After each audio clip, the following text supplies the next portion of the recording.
Okay, my dumbass literally shut the video off as I was turning the camera around. So this is part 2. You saw me do the cards. Now we're going to start from the very beginning. Okay, for this whole reading. Let me just one more time. The cards sound all crazy like this. Sorry, my desk is in off. Okay. So, starting from the very beginning, we have humidity. Oh my god, it's so funny. Okay, we have humidity, right? And it reminds me of this meme that I posted. You know that meme that's like, moisturized, in my lane, what's it say? Like, resting, peaceful, something, that's what it says. It says something like, moisturized, resting, practicing self-care, in my lane, something like that, whatever. Do you know what I'm talking about? Okay, well, if you don't, there's a meme structure that's like that. But I found one because I do ridiculous shit posting because I think it's funny. That was a super sexy blobfish, and like with like big old lips and eyelashes and shit. And it says moisturized, moisturized, moisturizing, in my moisture, moist. And that's what I'm getting from this. It's got this candle here. Like, it's just this fish, like, self-caring in the tub, like, in its lane, you know, in the stream, just doing its thing, but it's moist. Just super moisturized, just super moist. And it's humidity. That's so funny. Okay. So, like, in my lane, right? That's the point. That's a big point about, like, even what I was just saying. When we try to project ideals, when we hold ourselves to idealistic standards with a sense of integrity but without honesty, then we're not in our lane. We're trying to be in somebody else's lane. We're trying to create a lane to be in. We're trying to, you know, prove something to others, which is essentially getting into their lane somehow. Being in our own lane is like unbothered. That's what it is. Moisturized, unbothered, in my lane. Something like that. And that's what it is. It's like, no, we're very bothered. We're so bothered that we're willing to sacrifice or compromise our own identities in order to validate somebody else's opinion. That's not what being in your lane is. So, a friendly reminder to be in your own lane. Okay. Taking a mental note so that I can try to keep that for this. Okay. Okay. From our Hermetic deck, we have the Princess of Wands in the upright, the Princess of the Shining Flame, and then we have the Wheel of Fortune in the reverse, the Lord of the Forces of Life. In the reverse. Okay.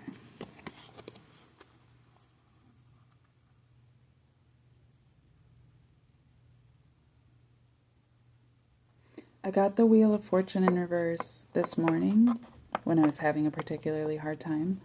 I believe that was this morning, yeah. Lord of the Forces of Life. I think that was this morning, and then I think after that is when I did my meditation, to be honest. I can't fully remember. But I had the Wheel of Fortune in reverse, and I remember it, like, really making me feel some type of way. But this is, like, very positive to me right now.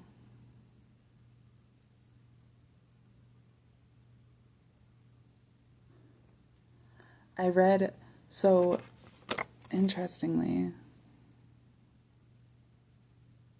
oh, that's interesting. Okay, so there's the letter R, the letter O, the letter T, and the letter A. No, backwards. The letter R, the letter A, the letter T, the letter O. When I first read it, I read it counterclockwise, and I read Rado. I read rat, and then I went Rado. Rador. No. But then I read it, so then I read it in clockwise, and it's rota, which is like rotate. Rota is what I heard, but I heard rotate. So it's like the wheels turning. And even that. Okay, so initially, okay, I was just talking about this as I was writing. And I've talked about this before. I don't know if I have in a video, but I did online before. The concept of a mirror. I watched this video. I swear I talked about this on a video. I watched a video one time where they put a mirror in the enclosure of different animals to watch how they responded upon seeing their reflection for the first time. And almost predictably, every animal, when they initially saw their reflection, assumed it was another animal and tried to fight it or got scared of it. Because they weren't used to seeing themselves. And then it's like they have to interact with their reflections so many times before they can realize, oh, that's me. Oh, that's what I look like. And then you can see this like curiosity take over, and you see them start to feel all these types of ways, and they start to like play in the mirror. Sometimes it takes longer for certain animals than it does for others to come to the understanding that it's them. But that's what I see with, like, it's natural. It's natural in all of us. It's something that we just tend to do. Now, even if, like, when it comes to actual mirror gazing, I've practiced the craft for a time where, like, I can get really in depth in it and I'm not scared to see myself in the mirror. It's still natural for my initial response to be on the defense. When I read this at first, I read it counterclockwise. For no reason. I wasn't even consciously thinking of that. My subconscious just did that. And then it was like, well, that doesn't make any sense. That's not something familiar to me. So then I did it clockwise and was like, oh, well, rota, that's like rotate. That makes sense to me. And that's kind of what we do when we're looking in the mirror, right? We like first are like, whoa, that can't be me because I've never seen myself. And then all of a sudden we're like, oh, well, I guess I've never seen myself, so maybe that is me. There's like these silly thoughts that go through our head that way. Then after that, then I started at the T and realized that it says T-A-R-O, T when you come back to it, tarot, when it comes all the way around, which is so interesting. All I thought was that it says tarot. But that is very interesting because the reason I don't generally do actual tarot, I use the cards like oracles, but the reason I don't do actual tarot is because of the karmic cycles attached to it. If there's so many different, not opportunities, but like,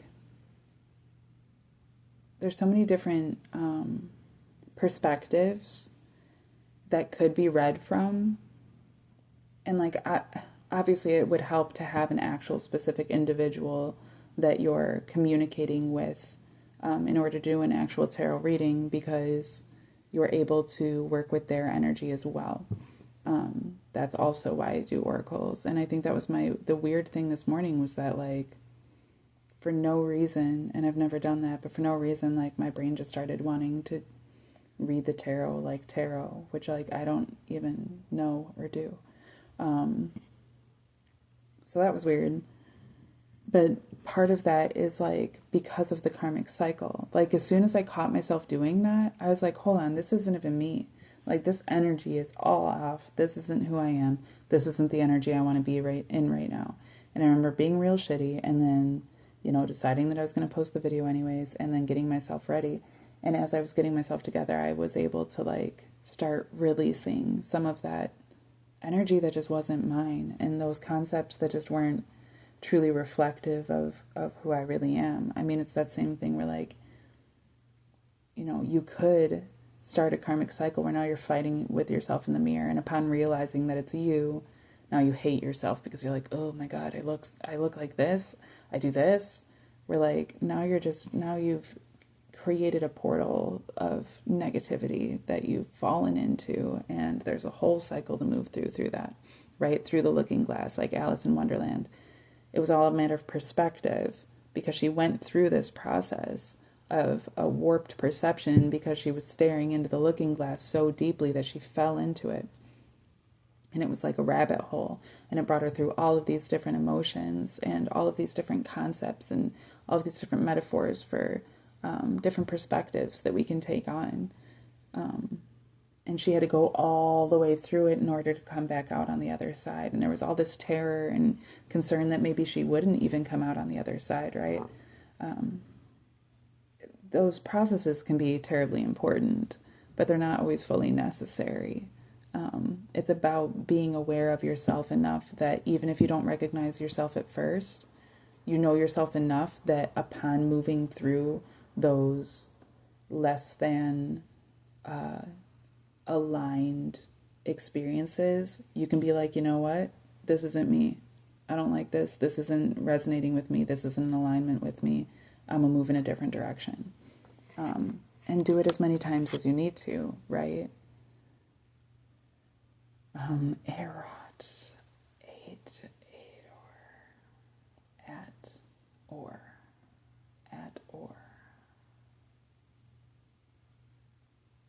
Torah, the Torah. The Torah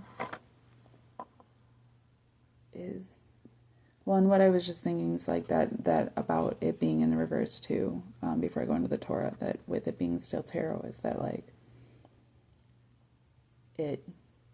those cycles you create. When you realize that you're the creator, it changes everything. But it's so easy to look into the mirror and to see our reflection. Our subconscious knows that that's somebody else, that that's something else, that that's not us, because we're right here and it's right there. But our consciousness is recognizing it as a reflection and is seeing that it mimics us so perfectly that we identify ourselves by it. We do the same thing with our egos too. It takes deep self-reflection in order to be able to separate ourselves from our ego. Not kill our ego, but to separate ourselves from it so that we're not identifying ourselves by it, but rather using it as a tool, right?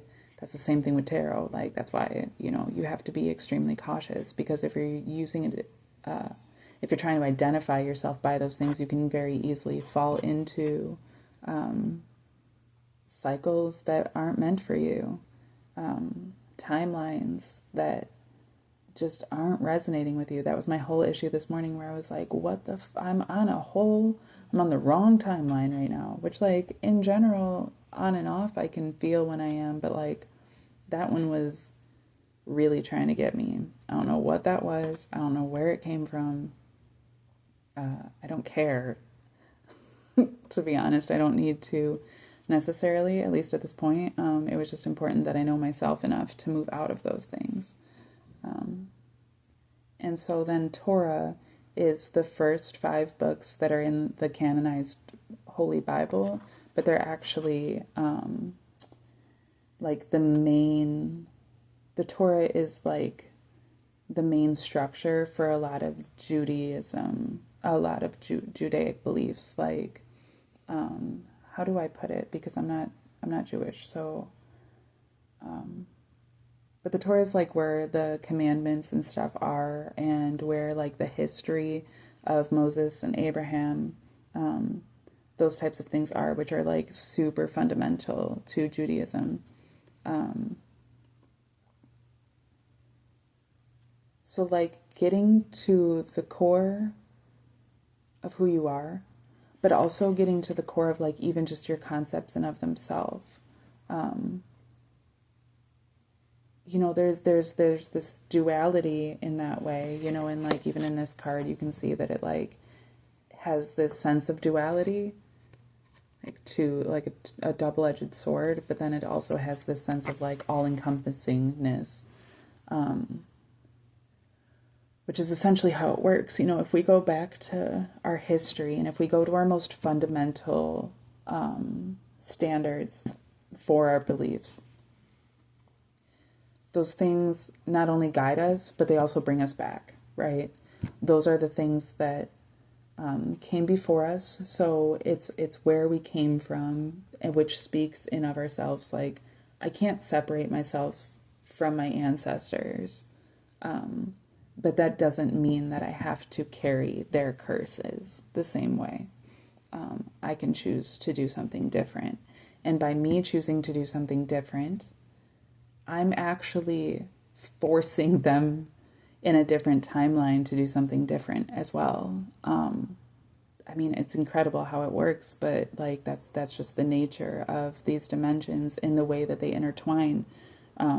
There are certain pinpoints of conscious experience, and the consciousness itself is what dictates these pinpoints. And it's what's happening is that like all these dimensions and realities are flowing on top of each other, but they're generally like just missing each other. I can't even do it. They're like generally just missing each other. But when we become conscious, because we are experiencing itself, we actually intertwine these dimensions for at least a moment in space and time, for as long as we can conjure it that way. They interlap and they interwoven through our experiences and our consciousness. And it's in those pinpoints that we have the capacity to really change things, to really, it's those movements where little tiny pieces of like Back to the Future, where like they talk about the butterfly effect, where it's like, oh, well, don't do anything like this or it'll mess up everything or it'll change everything. I mean, essentially that's what's happening, but like I wouldn't caution those things. I think be wise, be very aware, know yourself. I can't caution anybody about things. I don't think that it's best to live life in fear, but I think that it's important to be very wise. I don't think you should always just go running foolhardily into everything. I don't think the fool is even necessarily a bad thing, because I think that you should always have faith like a child, enough that you are trusting of the universe, that you are willing to make those movements.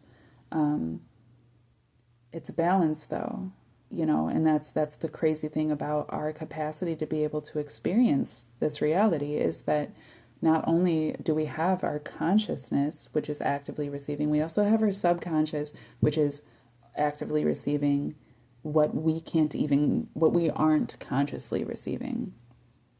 I realized this when I was in 8th grade. I remember zoning out during science class. And, well, the thing was that I remember it. I remember it. I remember sitting in my desk and looking out at the field that was right next to the school. It was just like a little farm field, right? But this was in like October, maybe, in Wisconsin. So there was like a tiny bit of snow on the ground, but the field had been plowed, it had been harvested, and it was all like tore up dirt. You could see like the rows of dirt. The reason you could see the rows was because the snow had fallen and had made rows, where like the only snow that was left wasn't the snow on the top of the mounds, it was only the snow in the little valleys. And likely just because of the temperature. And I remember looking out at that and just kind of like zoning out. And then I heard, like when I zoned back in, the science teacher, it was a weird Christian science because I went to a Christian school, and the science teacher was actually just the head pastor of the church. And he was literally like preaching during science class about the importance of not being given to worshiping nature, that there's a lot of different things that we don't want to learn, or like that's why they don't teach evolution, that's why they don't get into different, like theories of things, because they're not trying to mislead us in any sort of way.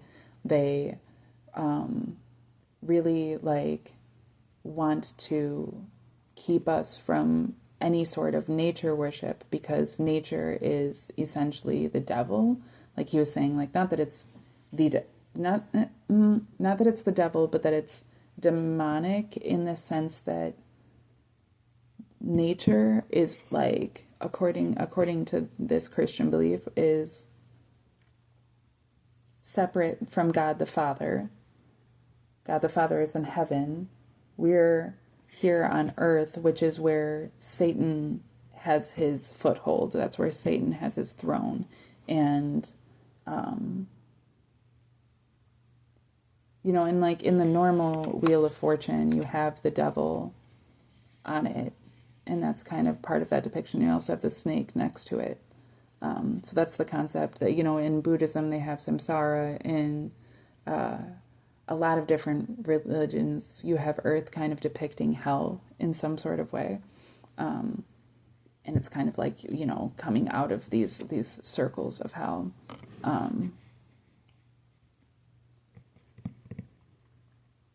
so that's what he was talking about. But I remember just looking out at nature and being like, this is literally planet Earth. Like, this is the very thing that gives us life. Like, I'm looking out and I'm thinking like, okay, because the sun we're further away from the sun right now.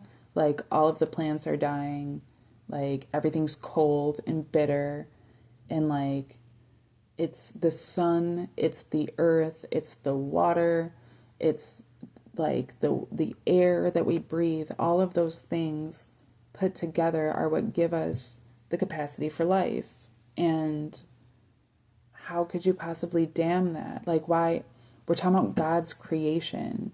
Like, if God created all of these things and called it good, then how are we going to sit here and call it evil? And then I just remember being like, man, that's just a matter of perception. Like, yeah, when you view everything as evil, then suddenly it is going to be.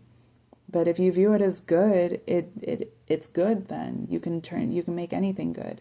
And I remember all of a sudden having this like weird, profound idea that like everything was merely a bias, that there was no way for me to receive information without this weird filter that I had of personal bias based on experience, as well as a bias based on experience as well. Like, not just my personal a bias based on like my education, my training, my habits, my experiences that way, right? And I realized like, oh, this is something that I can choose. I'm choosing my bias. And I was like, well, if I can choose my bias, then I can just remove it altogether. Let's see what that's like. Literally, as I'm sitting in this classroom, I remember just like zoning all the way out and being like, I'm gonna just remove my bias altogether and see what happens. In my head too, I visualized it. I visualized this filter of bias being lifted and moved out of my head, like the front, like here's my consciousness, here's my subconscious, and I just removed the filter between them so that I was no longer processing things through my consciousness. I wanted things to be able just to travel straight into the subconscious, and to see what happened, and to see how they interplayed with each other. And I very much liked it. I very much liked it. I found it to be illuminating. Truly, like, I felt illuminated sitting there in my desk in 8th grade. I think that was one of my first truly conscious experiences. It wasn't. My first truly conscious experiences throughout my life were always traumatic. It was one of the first times I had taken that into my own power and been like, I'm not going to receive from this experience what is trying to be forced into me. I'm going to choose for myself what it is that I receive out of this. And that was truly powerful. Again, staying in my lane, right? You're not going to tell me what to do. I'm going to figure it out. I'm going to do what I'm supposed to do because I know that that's what I'm supposed to do, you know? Not because I'm being told. And like, that's the thing too. Like, I don't believe that I believe that you shouldn't do things that disturb your soul. If it disturbs your soul at all, don't do it. I don't care what it is. I don't care who's telling you that it's okay or that it's what you're supposed to do. I don't give a fuck at all. Like, not a single flying fuck. If it disturbs your soul, do not do it. Do not do it. Now, it's very hard until you know yourself well to determine what is your soul as compared to what is just your thoughts and feelings, because it's deeper than that. You have to truly be in tune with yourself. Fuck your feelings. They're valid. You should express them. You should experience them. But you should more observe them and not absorb them.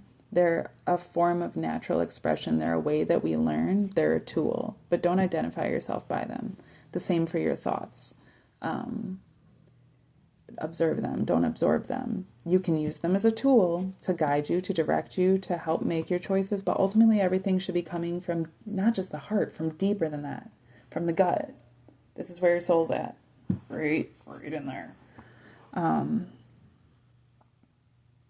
So, and if it doesn't disturb your soul, and it's something that you enjoy, and it's something that brings life and creativity and beauty and love into your experience, I would recommend not damning that. I would recommend not trying to demonize that. I would recommend embracing that and not giving power to the evil and the fear that wants to validate itself. That's just a little side note. Okay, right. And then we have the Princess of Wands, the Princess of the Shining Flame. It's so beautiful. It reminds me of this, again, another meme. I'm going to just meme it out right now. But it reminds me of well, it's not even a meme. It's just a picture that I posted of this woman that looks essentially like, was it Bathsheba? No. It was, what was her name? The woman in He-Man. I never was allowed to watch He-Man. Not He-Man, the woman, wasn't there a woman in Conan the Barbarian that was like a warrior princess? I'm thinking of a warrior princess. It's from, and she looks like China, the old wrestler. Like long black hair, big old titties, metal armor, big old sword, riding like a dragon or some shit. I think she's riding a horse. It don't really matter. But it says, me in this reality. It's like, yeah, that's right. That's me in this reality. In this reality. Like, not in some fantasy world where I'm, some warrior princess. Like, no, bitch, that's me right now. Being able to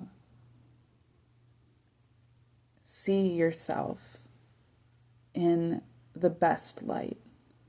Being able to recognize all of these different things that aren't in the best light, but being able to still, like, if you're moisturized and unbothered, then there's an aspect of that where if you weren't choosing to be within your own power, you could be like, oh, my skin's always so dry.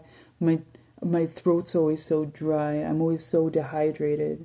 You could be like, oh, there's always something to worry about. There's always something going on. I'm always feeling so shitty. Like, that's the opposite. That's, all it takes is being within yourself in order, and like actually caring for yourself, giving yourself that self-care to be able to be like, oh, suddenly I'm moisturized and unbothered because I'm in my own lane. Right? And so this has she has like a ram's head that's on fire. She has the, it's not the white lotus though. What is that called? It's a Templar flower. It's not a poppy. It's kind of a poppy. And then there's a tiger with these incredible wings behind its head. All very depictive of empowerment. And she looks like this warrior, with her breasts exposed, which is truth, And it's just this, strong picture of being a strong woman and having a strong feminine. It doesn't matter if you're man or woman, or whatever. Having a strong feminine aspect, that's kind of what we're going into too, because self-care, it is a feminine thing, but that's part of it. Caring for others too is also a feminine quality. That doesn't mean that you have to be effeminate in order to practice self-care or in order to care for others. My ex actually, who is crazy in a lot of different ways, but he was the one who taught me self-care, and he also showed me how to care for others in a really potent way that I hadn't known prior. And he was not an effeminate man. He's a very masculine man. he's, even if he's gay, he's still extremely masculine. I like that. I like masculines that appreciate masculinity. Just like, big fan of men. Um, but that's part of an empowered feminine as well, as to be able to appreciate those things, be able to know oneself and to appreciate those things. Same goes for being an empowered masculine. It's to know oneself and be able to appreciate the opposition. So, not even the opposition, because when you say it like that, it sounds negative, but then the other. Okay. So we're laying a foundation.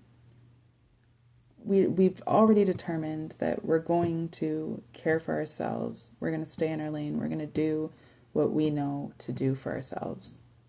And now we're laying down the foundation of how to actually do that. What does that actually look like?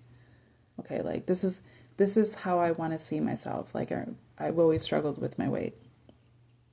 And I tend to like stop taking care of myself properly, and I get fat real quick, and suddenly it's like, oh, I feel like shit. But like, all it takes is for me to be willing to actually look at myself and then to change it. So we're moving in this direction. I think we're just going to snake around this whole time, because we're moving in this direction. We went, the wheel in reverse, where we make the choices of the cycles that we're giving into. It's generally only when I'm not feeling the greatest about myself that I'm given to like eating fast food, wanting lots of like sugary things and lots of carbs, like fatty things, not exercising. Like, when I feel really good about myself, that's when I start moving into those places of being able to actually be strong and care for myself, and actually like want to change, because I want to be proud of what I see in the mirror. So this is a process. We're moving through this process. We have the determination, the goal set, and now we're moving through it. Okay, so under the Princess of Wands, we get the eight of Pentacles in the reverse. Now the Eight of Pentacles in the upright is depictive of doing hard work and starting to kind of see the benefits of the work that you're doing. But in the reverse, it's that we haven't seen the benefits of those things yet, or it feels that we're not seeing the benefit. I'm actually seeing these cards now, like, in the future. So it doesn't feel like we're necessarily seeing the rewards of these things yet. And that's generally how it always feels when you first start out.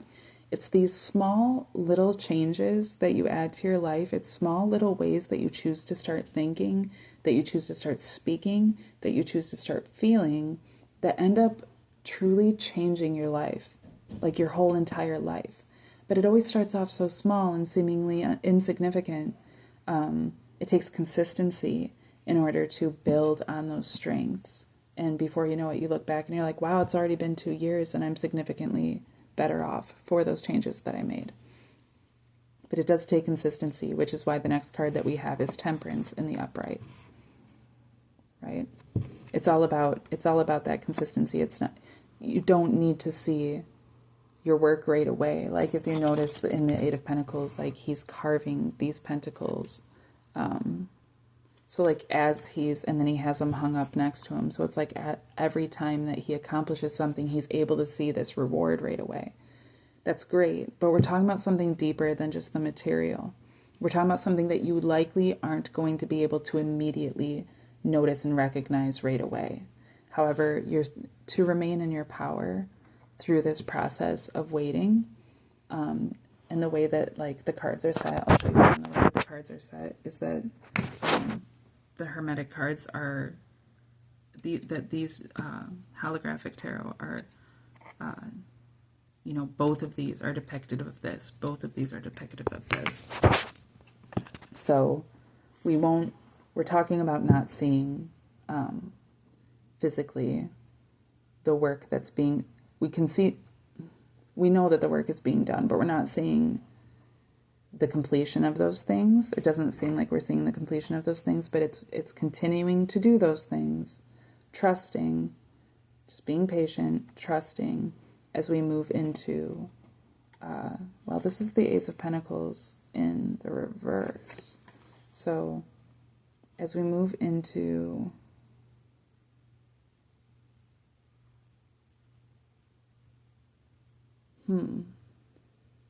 okay, so we're still not seeing what we anticipated seeing. But again, it's saying that it's because it's not in the physical.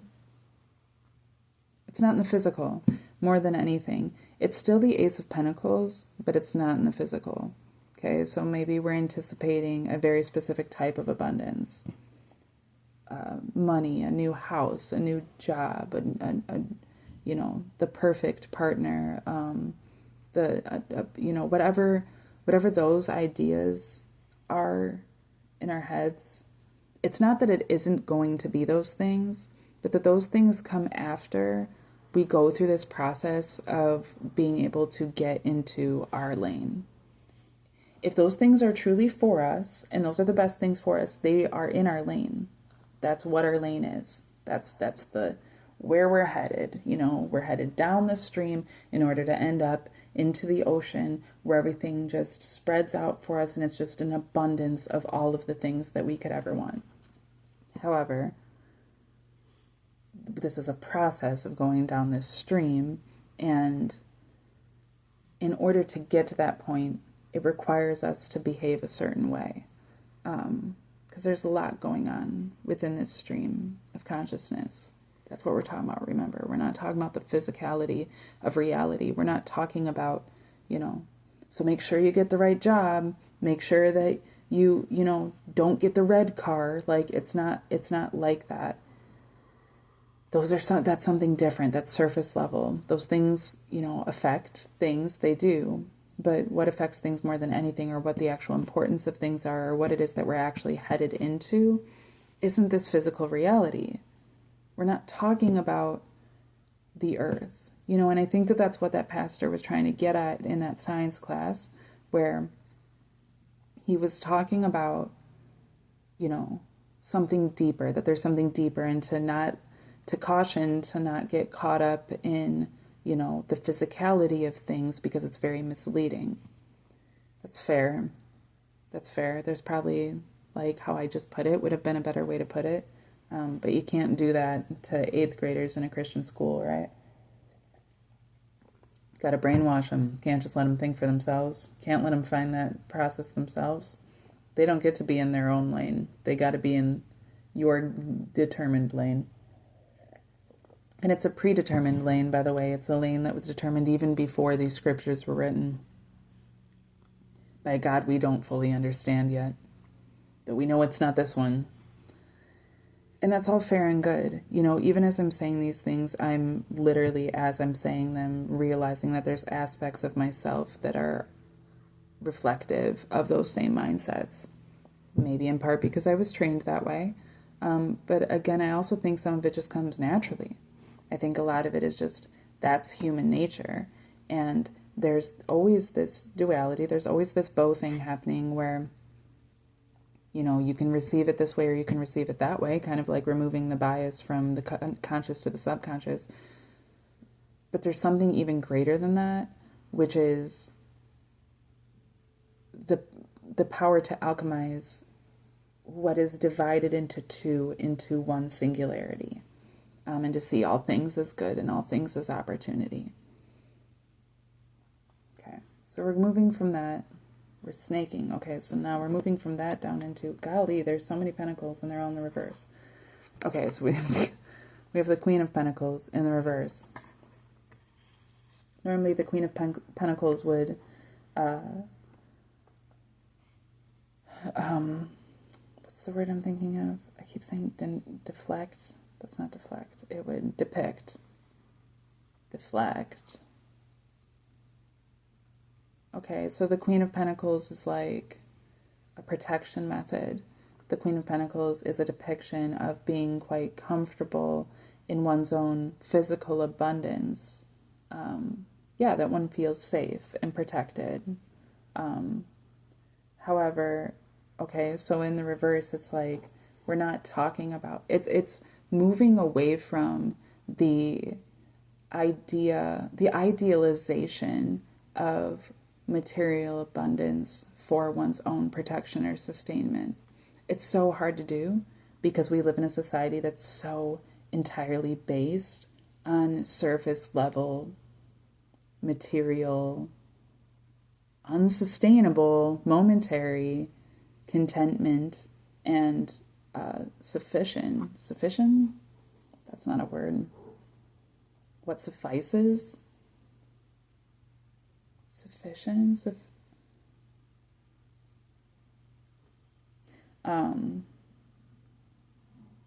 You know, our society has built itself up into this place where like money means something to people. Like we didn't just invent it and then pretend that there's a value added to it and then put our actual value into that pretend value and then make it something, as if it isn't our power to make it something to begin with. And so this is also a reminder of embracing your power to create these cycles, to create this abundance, to create this comfort, but not tying it like it's in you. So don't tie it to something outside of yourself. Don't tie it to something so tangible, because tangibility is momentary. It's what's the word? It's impermanent.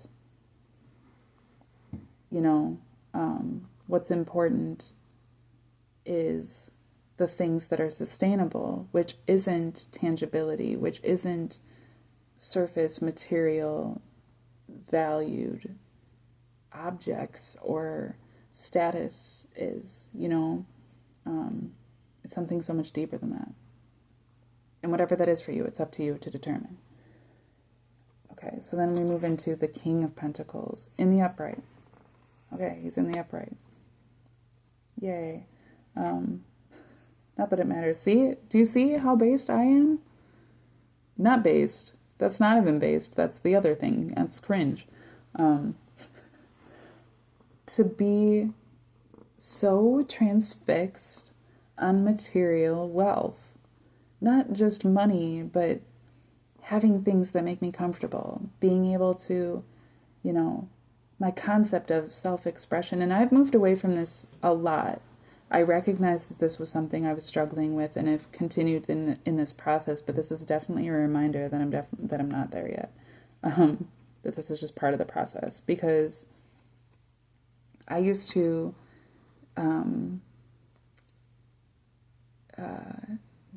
I can't define, I don't know why I'm having such a hard time with words.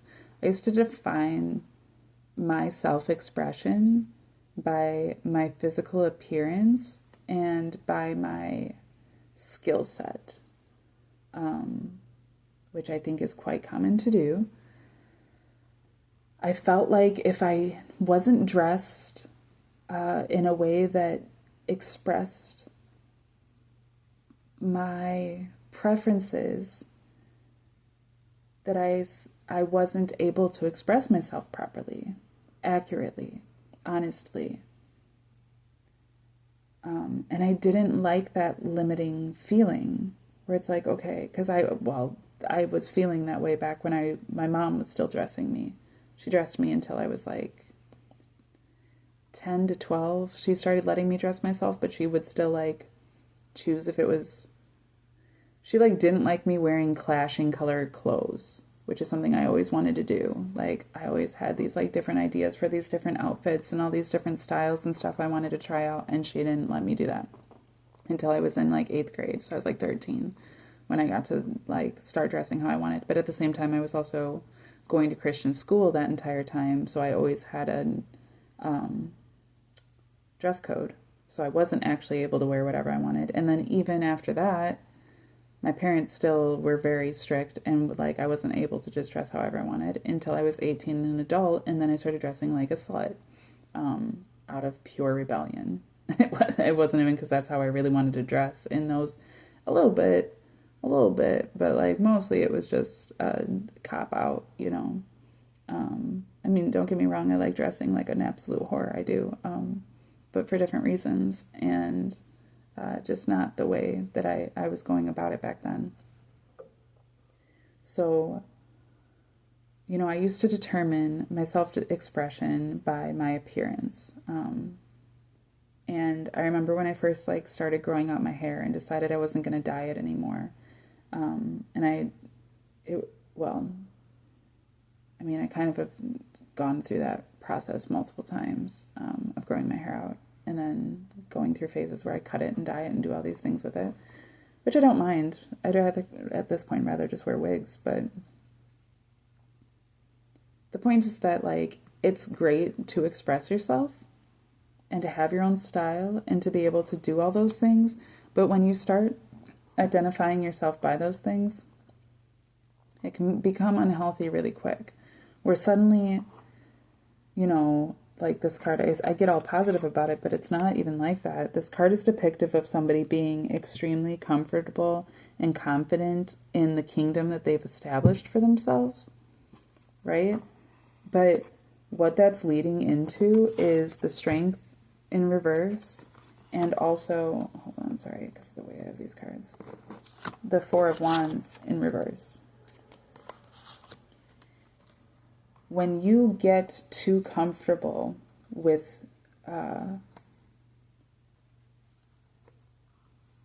tangible self-expression, tangibility, valuing the value of things being tangible that way, you know, being validatable is really what it comes down to.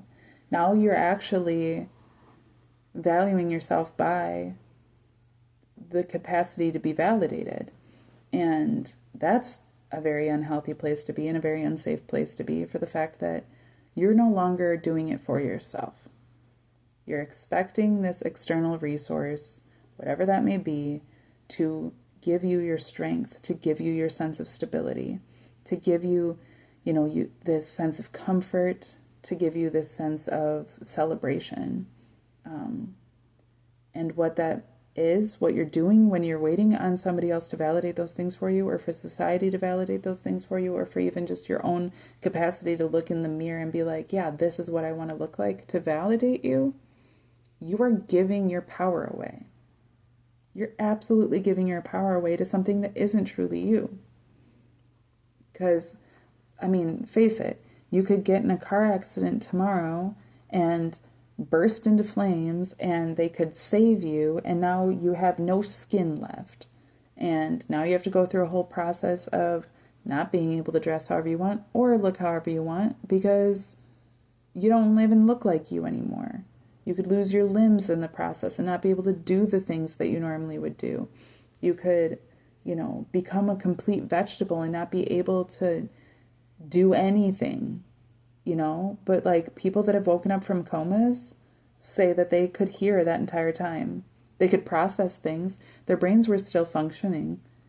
Their organs were still working, but their body wasn't on anymore. Their body wasn't working. They were just trapped in their own heads, you know. And it's like, think about that. Like, what is that?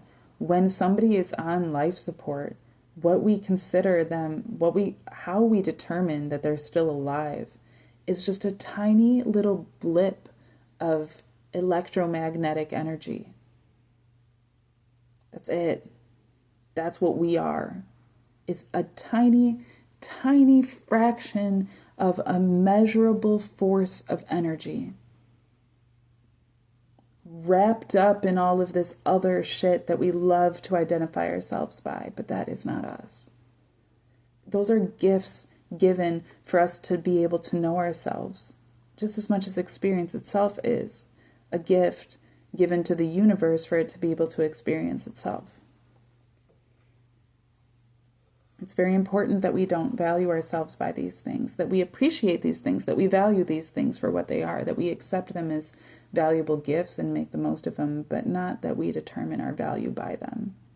Because at any point in time, any of it could be taken away. Any of it could be taken away, and we're still going to be us. And I've brought this up before, but like as a hospice nurse, that is the worst thing to see, is somebody who valued things, who valued status, who valued power, who valued, you know, just anything, even family, even kids, even partners, even just anything, you know, religion, like anything outside of oneself. And then at the end of their days, as they're walking alone through that door into death,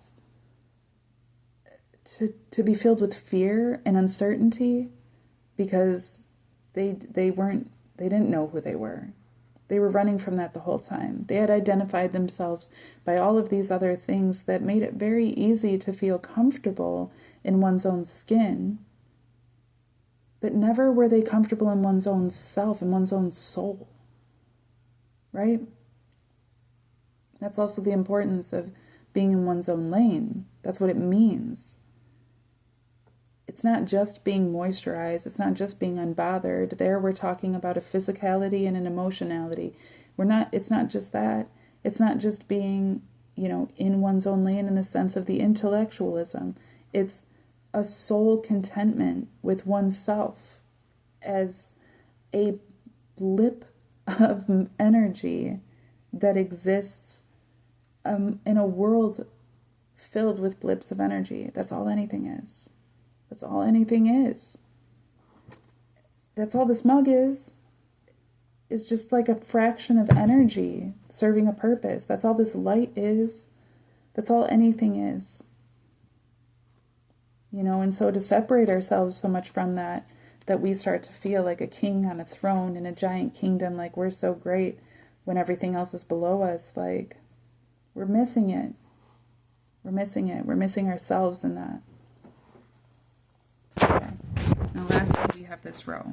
And the two cards that came out are these. We moved this way, so I'm going to read them this way, and then we'll flip these cards over.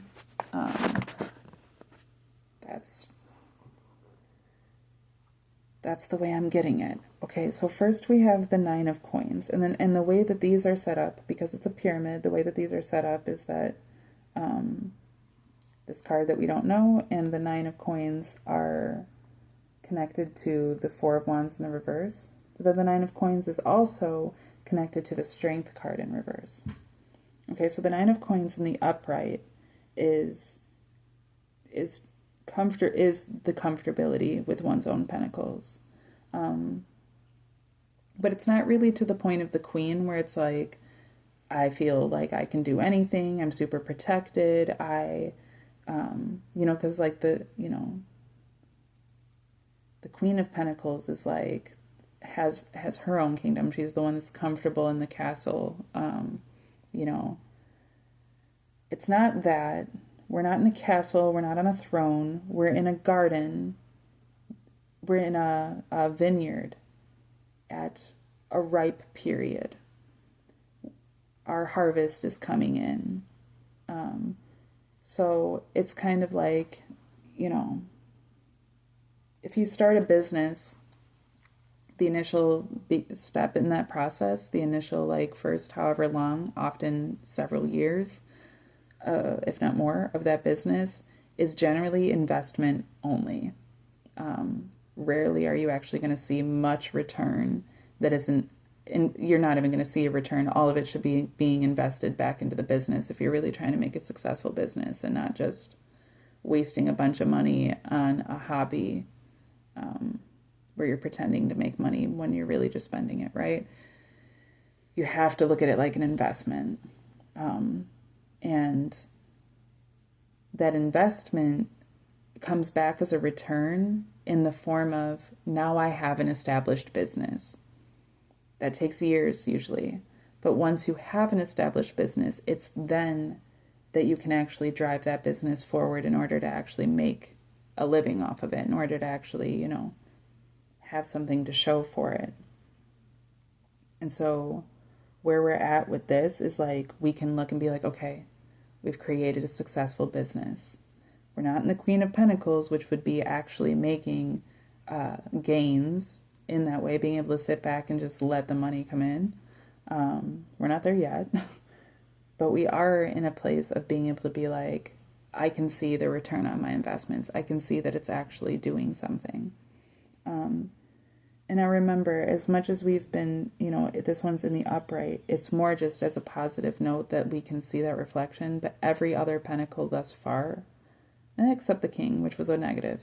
So, like, this is still a reminder that we're not necessarily talking about tangible, material, wealth, success, comfort, convenience.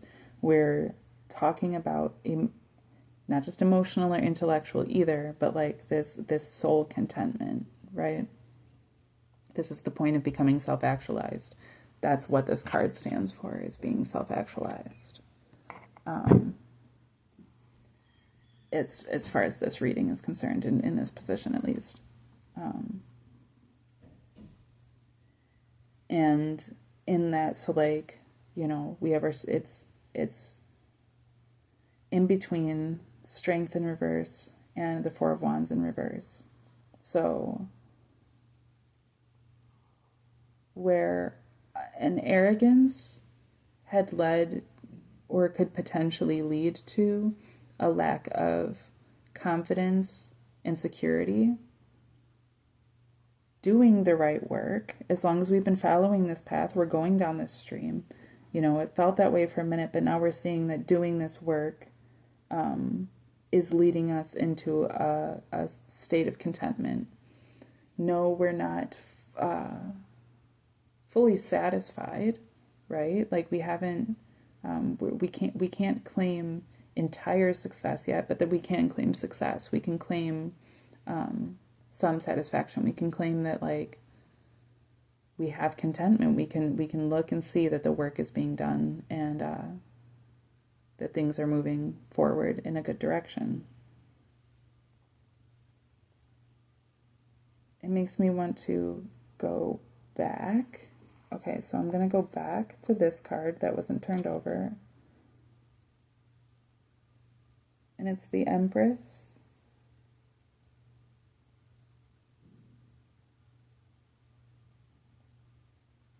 I don't know what that thing is. So these are the Adventure Time cards, right? And I didn't watch all of Adventure Time, so I don't always know the story behind these things. But what we see is, let's call her Jake's sister, because it's a female Jake, but she has 3 arrows. It's so interesting. She has 3 arrows in her left hand that she's holding. I don't think you can see it in this, really. She's holding them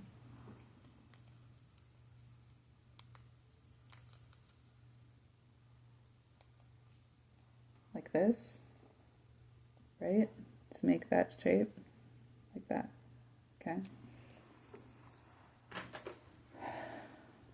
In her left hand. And in her right hand, she has a crossbow. She has throwing stars and what looks like a, what are these? Not beakers, what are they called? Vials. She has 2 vials, which I'm going to assume have some type of poison. So you can poison the darts.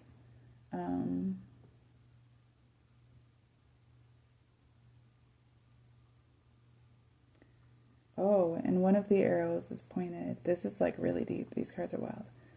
One of the arrows is pointed towards her gut, which she has a belt on that has the vials on it, and then she has throwing stars over her chest. But the belt strapped around her stomach has a large medallion. I can't see the image on it. Like a large buckle. But it's almost like a little plate, right? Like a security. Like if somebody were to shoot you right there, it wouldn't hit because it's this metal buckle right at her gut. Like I was saying, that's right where your gut is, right? So she's keeping that protected. But she's also pointing at it herself with the arrow. Almost like she's willing to look into that part. She's willing to damage that part herself, but at the same time, then she has the two arrows pointed outward as a defense, you know, so she's keeping herself grounded that way. She has this scarf at her feet.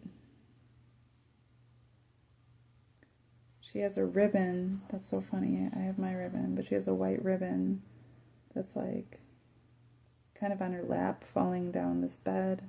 She has a stake on the bed. So she's very lavish. She's the Empress. She's on this plushy couch. I don't know what this machine contraption she has in this glass jar is, but she also has a little critter in an aquarium. It looks like potentially like a hamster or something. And outside of that is a snake, a python or a viper. But he looks dead. I was wondering if maybe she shot it with an arrow, but and then there's a picture of like an ogre that's been shot with an arrow. And that's kind of what she's looking down at. And there's a heart with the feminine symbol on it. Oh, and there's these cards are so wild. There's these feet that are not her. I guess they're hers. Maybe they could be hers. They look a little different, but maybe they're hers. But these footprints walking away from the throne into this apple orchard. Okay. That's incredibly deep.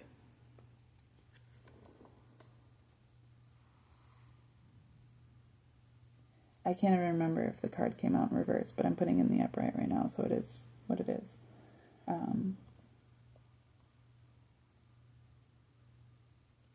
These two cards, right with each other, are so friendly, right? Now, normally in these Adventure Time cards, the friendlier they seem, the more like dark the actual message.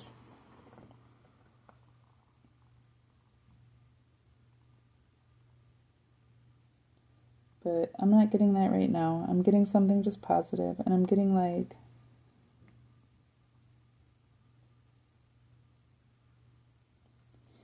we were talking about this one first. I was just making the reminder that this isn't necessarily talking about something tangible. It's still talking about something emotional and intellectual. And so it's this reminder here, because this is right under the Four of Wands in the reverse, which is stability, security, groundedness, having that stability. It's in the reverse, but it's in the reverse almost as like because it was referring to the caution of, this process and not viewing things a certain way, or they'll end up this way. So what I'm seeing with these being in the upright is that it's like validating that those things aren't necessarily in the reverse. They're just a caution of how they can be received, and just like a depiction of like the importance of doing things a certain way. What I'm seeing here is that you can receive material abundance. Like, you don't have to be like I've been, where you're so stoic that it's like, oh, well then I don't need anything. It's fine, I'll just be poor all the time. Because we're not trying to, strive for material abundance. We're trying to strive for a spiritual abundance. So no physical benefits for me, please. Like, it doesn't have to be like that. You can literally have everything you want and more. She has everything she could possibly want right in front of her, including the protection, including all of these different things. But then her footsteps are still leading out into the orchard. I mean, she can go anywhere. I'd like to note that the footsteps are also leading out to a stream back here. So it's still about being able to be in your lane. But it's like now, at this point, like now we have the proper protection. We have these comforts. We have all of these different things. that we've worked extremely hard for, and we trusted and we had faith. And in part, that's why we received these things. You know, just like I mentioned in the beginning, like it's in part why you receive the things, and in part to help you move forward in that direction as well, right? So it's about embracing those. And then the 9 of coins coming after that is about like a reminder to keep gratitude strong, you know, because to remember that like this isn't about being able to just be in the Queen of Pentacles, like being able to have everything that you want all the time and being able to be up in a castle and like just letting the money come in. It's about this reminder that like this is the reward of hard work. So continue to do the work. The work wasn't rewarded so that you could just stop. It is given so that you can work even harder, which I do struggle with, because I'll burn myself out and then, you know, work so hard for something that once I get it, it's like, okay, now I can stop. When it's like, no, that's not, as I said that it was 555 on the thing. No, it's not so that you can stop. It's so that you can change that cycle and then start something new and then keep it going, you know, but not that same cycle. We're moving forward. We're creating these new cycles of abundance that are so much greater and deeper than the abundance that we had sought long before. It's the same stream, but it looked way different back then when we were looking at it differently and moving through it differently. Right? And so that we have the 5 of coins here, the 5 pentacles, and in the reverse. And that to me is just coming as a reminder of that as well, you know, that this isn't to go backwards into where we've been. When I've brought up this card before in readings, I always bring up how these coins are like depictive of like, you know, you see coins, like it's pentacles, it's money, it's the thing that used to make the world go round. But this is like a future where these people are bionic. You know, both of them are bionic. This one has a bionic arm. This one has an arm, leg, and part of their head that's robotic. And so it's like this is in the future. And it's this idea of like, and then you have these pentacles that are like, not entrapped, but they almost look like pets at a pet store being sold now for entertainment and comfort. Like they don't mean the same thing they used to mean. And it's, you know, once we've done the work and can look back in those things, it's actually going to change what we were striving for all along. We're going to realize what it really was that we wanted to be striving for. We're going to realize that like the things that weren't serving us, and we always wondered like, why isn't this serving me? It's because it wasn't meant for us, and now we're finding what is. Especially before I turn this and look at it, because it's under the Strength card and under the King of Pentacles. So the Strength card being in the reverse, like it's like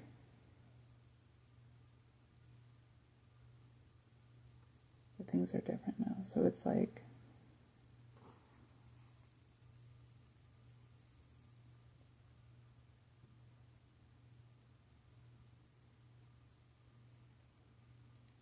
our idea of comfort has changed. No longer are we looking for a sense of comfortability and convenience and stability and security that lead to arrogance, that lead to us having this lavish kingdom that we can just feel on top of and look down at everybody about. You know, it's not about, we don't start a business just so that we can make tons of money and be super successful and be like, look at me, I'm an entrepreneur, I do all of these things. That's not where we're headed. That's not what we're trying to do. You know, and my life is a reflection of that right now and a reminder, and I appreciate that. That's not the point. What we're moving into is we have the 9 of Swords in the reverse. So we're moving into, okay, it's underneath the King of Pentacles in the upright and the Queen of Pentacles in the reverse. It in of itself is a depiction of not being anxious, of not being insecure, of being able to rest comfortably, being able to feel secure and stable within one's own self. And so that's the change that we're seeing as well. It's not the Queen of Pentacles in the upright. Well, the Queen of Pentacles, even in the reverse, is depictive of, you know, something outside of yourself validating you. We're like, at this point, like, it's not like that. And like the King of Pentacles is something outside of yourself validating you. The Queen of Pentacles in the reverse is depictive of it not being something tangible.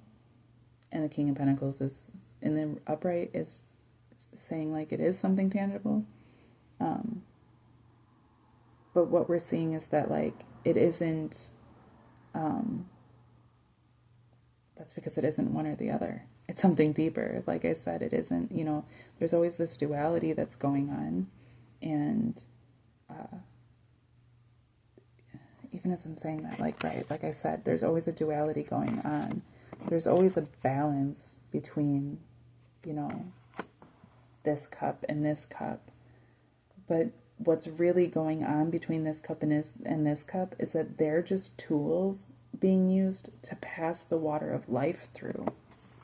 It's not even about the cups. I don't know. Yeah, it's not even about the cups. It's about the water of life, the energy that's being passed through them. And we're learning that now more, and we're definitely finding some sort of groundedness here in that. And our final card we have is the King of Wands, which I've seen once before, and it creeped me out. But this King of Wands in the upright, and it's under the Queen of Pentacles in the reverse. So we're finding that now, and it's the Queen of Pentacles in the reverse, a reminder of not striving for, not just sitting back while things come to you.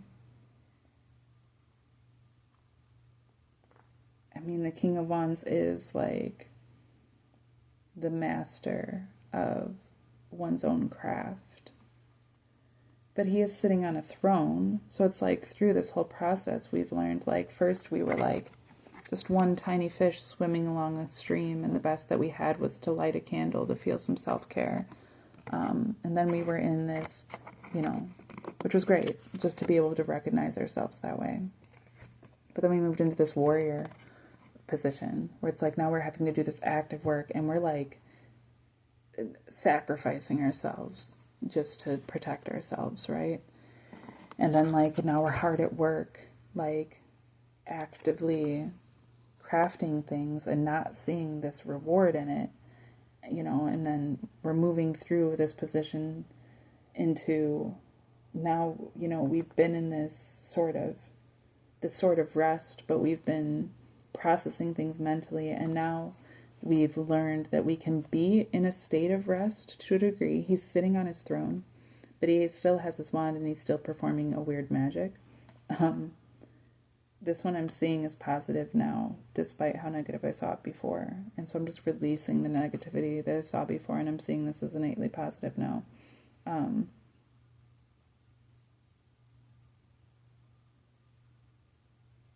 Yeah, I mean, yeah, he's in white robes. He has this long beard. He's kind of like a mop. He reminds me of such a mop, and there's all these bubbles going around. But it's that sense too, like being able to be comfortable in one's position while still doing this work. And these things are going around. There's all these black cats. There's black cats on his throne, and there's a black cat at his feet. And you know, that's a sense of spiritual protection. It's a sense of being watched spiritually, but also being able to watch spiritually.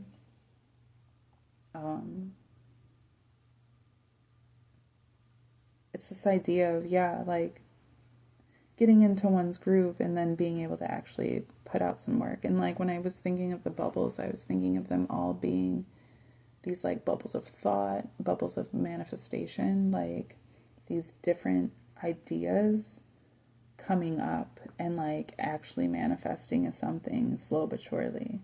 And like it's only a matter of time before they pop into something big, until they, you know, until they explode, until they, in a good way, like until they, you know, open up, you know, into something greater. Because there's also all these like, well, maybe they're supposed to be flies, but I was seeing them as butterflies. Like all these are moths. Still the symbol of transformation.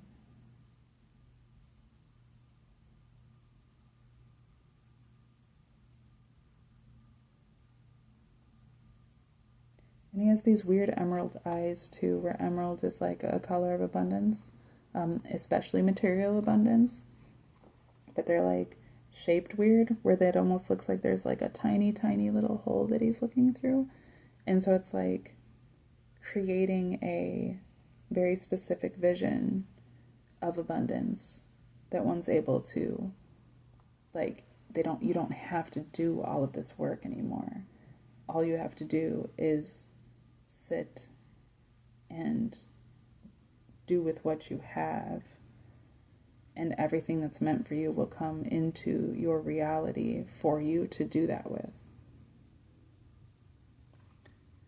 So in my own life, I've always had this habit of when things aren't feeling like they're in alignment, you know, when I'm going down the stream and suddenly things start to get real rocky or things start to get real muddy, being like, oh, well, I need to find a different stream because this obviously isn't the right one. And then I get up and I move and I do something, I go to a different stream. But then down that stream comes more rocks or more mud or different kinds of fish that are trying to kill me or whatever, you know. And I just up and move and keep going to these different streams. And it's been a self-protection mode, which has served me for a time. But we're moving away from that. Like, it's not, like I said, that's the old stream, you know. And like this is the same stream, but it's a new stream. And what it looks like this time is like, it's not that all of the experiences are changing. It's not that I'm not still going through a lot of the same things I've gone through before. It's that I'm handling them differently. It's that my scope of abundance is clearer now and more precise now.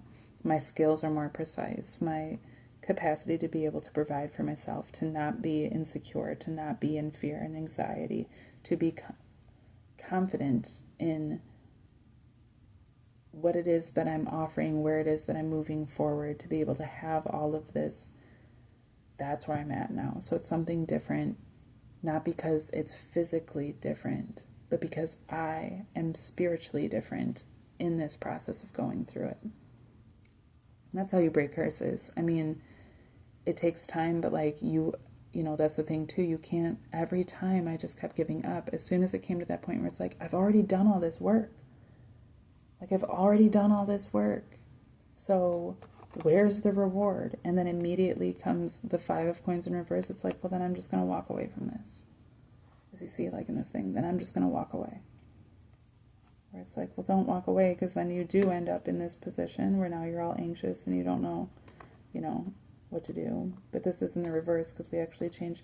And that's the idea too. In this process, it's about really allowing things, because I didn't turn any of these cards over intentionally.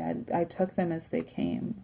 And instead of telling myself like, well, I don't like seeing the Ace of Pentacles in the reverse when it seems like after all that hard work and not seeing it and then being really patient that you should be able to see that reward.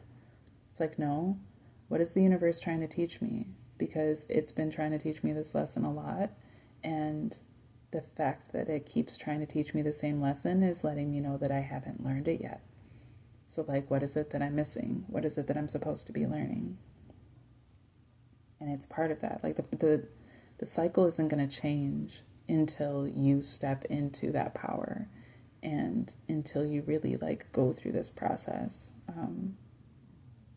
because there's a lesson trying to be taught, and unless you're actually willing to receive it, you know, like I'm thinking of these 2 cups again with the water flowing in between them, and it's like, if you're just looking at it like, oh, I'm just tossing this water back and forth and it's about me and this other cup, like I'm both of the cups and I'm just doing this thing back and forth. But like if you're focused on the cup, if you're focused on the pentacle, if you're focused on the wands, if you're focused on the swords, like it's not going to lead you where you are expecting it to, because it's not about those things. The power isn't in the wand. The power is, this wand doesn't even belong in this place. Like, the power isn't in the wand. The power is in the user of the wand. The power is in the way that you use those swords. The power is in, you know, yeah, the way that you invest those coins. The power is in what you fill that cup with and what you're pouring it out into, you know. If you're filled with piss and shit, it doesn't matter how many times you toss it back and forth to the universe.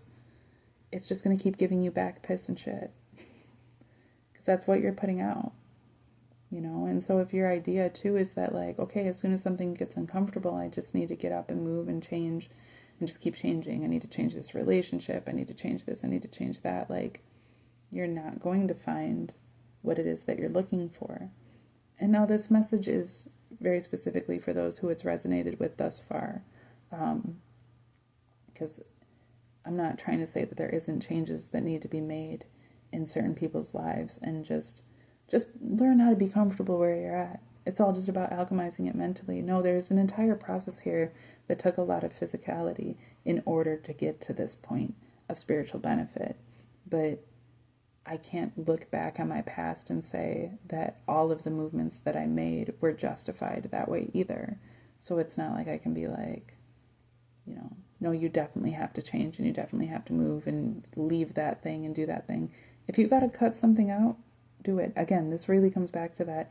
If it disturbs your soul, if it doesn't feed your soul, leave it alone. It's not for you. Follow what does.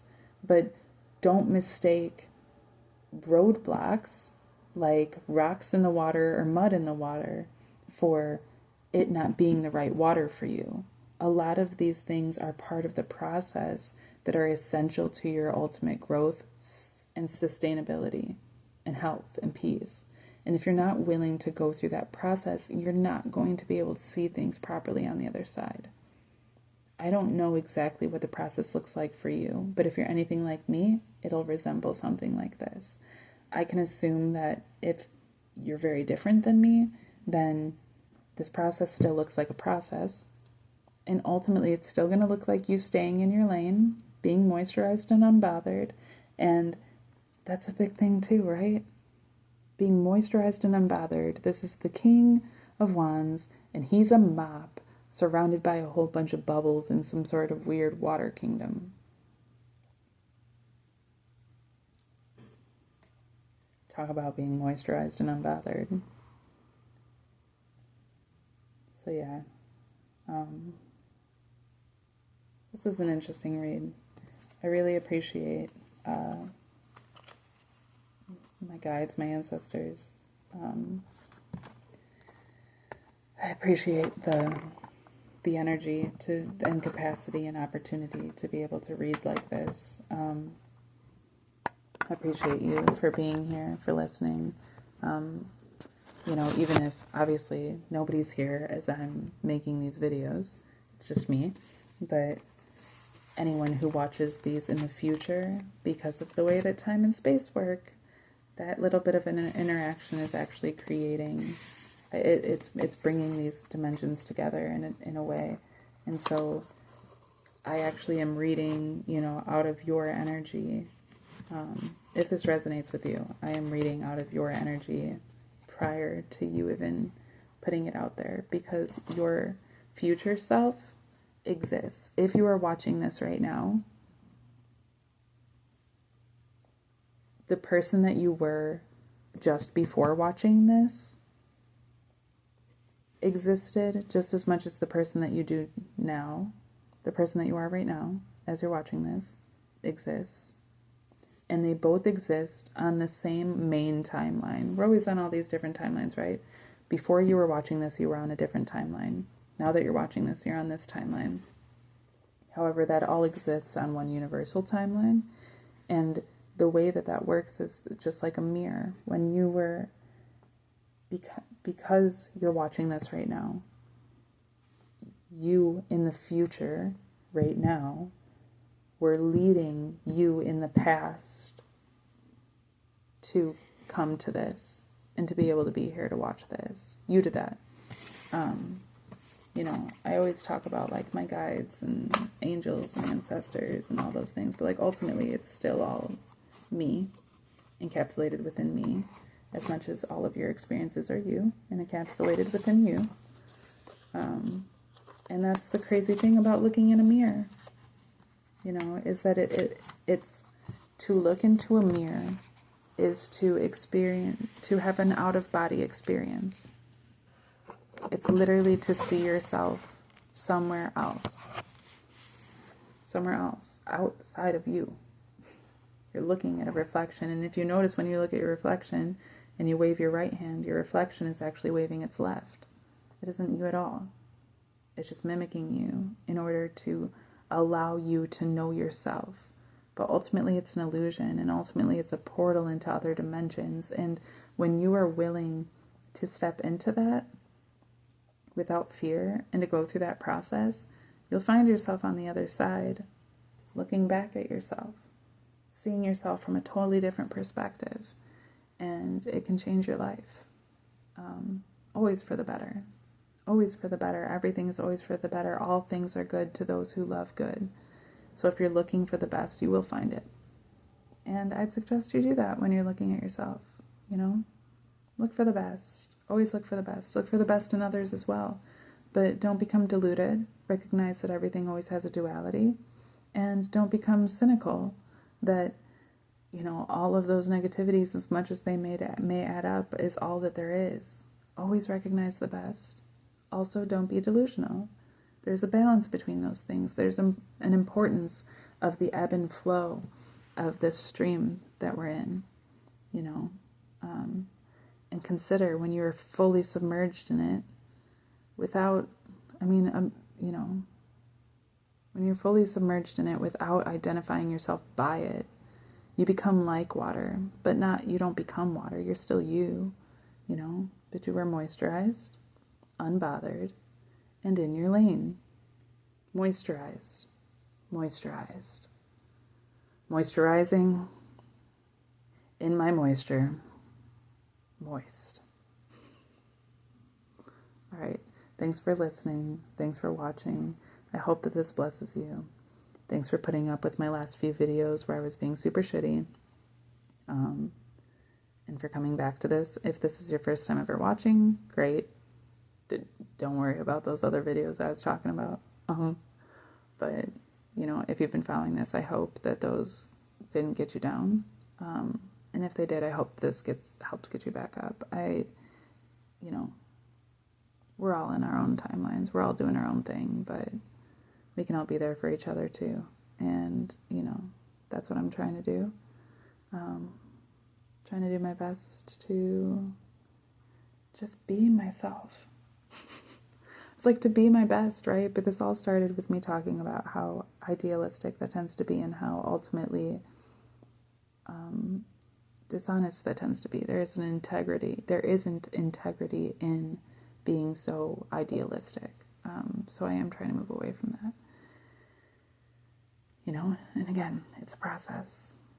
That was really helpful though. That was educational. Okay, that's all that I got.